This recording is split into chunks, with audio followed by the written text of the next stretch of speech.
What's up, guys? Welcome back. Pretty excited today.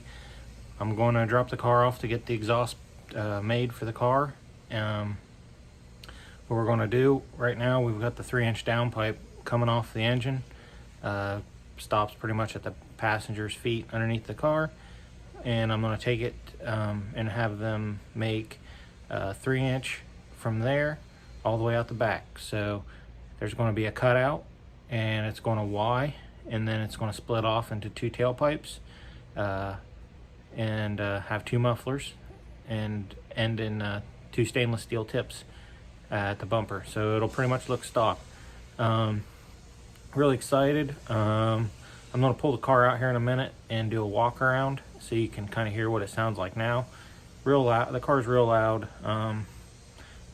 Sounds kind of cool. I mean, yeah, a lot of people, that's what they like, you know, louder, better, but I'd rather be able to hear my stereo and not totally sound obnoxious when I start my car up in the morning, so, or come home at night. So we're going to go over the parts I got and hear what it sounds like now, and then I'll film a video walk around when I get the car back, and we can hear what it sounds like then. So let's get to it.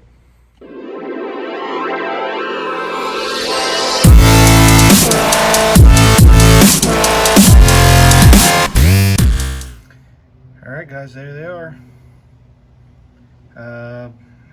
Set of Black Widow Race Venom 6-inch, and the other name they have for them is that Angry Housewife, you see there on the box. I've never had Black Widows before. I've had a different muffler, I'm trying to think of the name of it, that is real similar to these. As you can see, it's pretty much a straight through, so they're not necessarily going to be quiet, but they have a really good tone to them. And right now all I've got is a Flowmaster Outlaw. A single Flowmaster Outlaw comes underneath the car, and just a turn down right before the axle, so it's pretty loud. This should be a little bit quieter.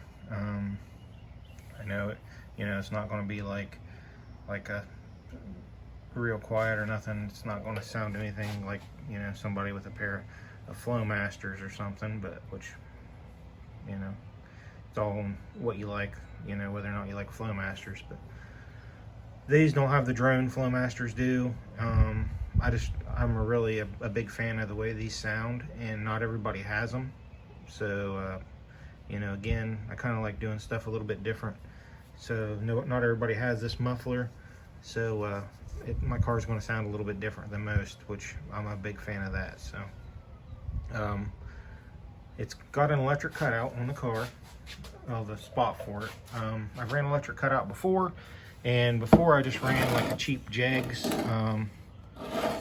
electric cutout, and it just started leaking because they have a baffle inside. Okay, when you hit the switch, that baffle will cut open, and that's what allows exhaust to pass. Now, a lot of times they'll work good, and they might work good for a year or two.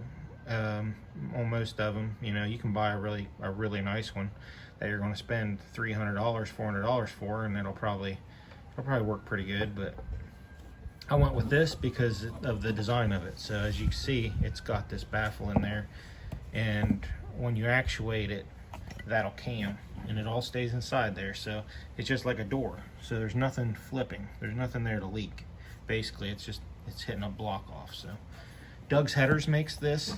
I'm thinking I'll try to put some links down in the bottom, you know, down there, to the mufflers I got, and to the exhaust cutout, and the exhaust tips I got, so you can get prices on them. I'm thinking I paid like around $250 for this thing.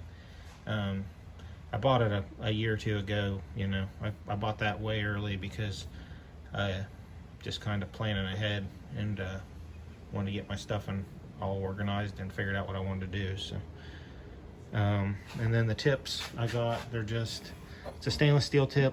Of course, it's a 3-inch tip, so weld on. Pretty nice tip. Pretty heavy. So that ought to be pretty cool. They're just a set of Jegs tips, and I bought them around around Christmas time, and they had like a really good deal. I think I paid like 15 bucks a piece for those. You know, those are like normally like 30, 35 bucks, I think. So got a really good deal on that. So he's going to put a turn down on this for me, so that'll be pretty nice. Really excited. Now the only bad thing, or I guess not, it's not bad, it's all on how you look at it, but because I have an anti-roll bar, on the car, I've got to run the tailpipes underneath my rear axle. So we're going to make the tailpipes where they're removable and I can drop them if I ever need to drop the rear end out of the car. Just make it a little bit easier to work on. Can't go over the axle. He told me he could probably do it, but it's going to take a lot of work and there'll be a lot of bend in that pipe, and I just prefer having the under the axle. A lot of guys with turbo cars with tailpipes out the back and anti-roll bar, that's what they run. So that's what we're going to go with. Really excited, like I said. Hopefully just take a day or two and he'll have this done, and we'll get the car back. Now, the other thing that we got handled just in the last week, I finally got plates on the car. Yep, went with the antique plate. It was a lot cheaper. In Florida, if you're familiar with Florida, you live down here in Florida, the plates down here, if you haven't bought a plate before and you have to register the vehicle, it's like $400 for a license plate. So I got that. It saved me like 300 bucks getting an antique plate. So it's pretty cool. I've had the car out a couple times. Seems to run pretty good. Got a lot of tuning to do, but real happy. Can't complain with how it's going so far. Just be nice to get the tailpipes on. I took it to one kind of a car meet, and then just had it out on the street a couple other times. But a lot of people really like it. Gotten a lot of thumbs up. People stop me at stoplights talking to me and stuff, which is cool because I haven't had the car out now for, geez, it's getting close to about a year before about probably around 8 months since I've driven it. So really exciting. All right, well, I'm gonna pull the car out and let you hear what it sounds like.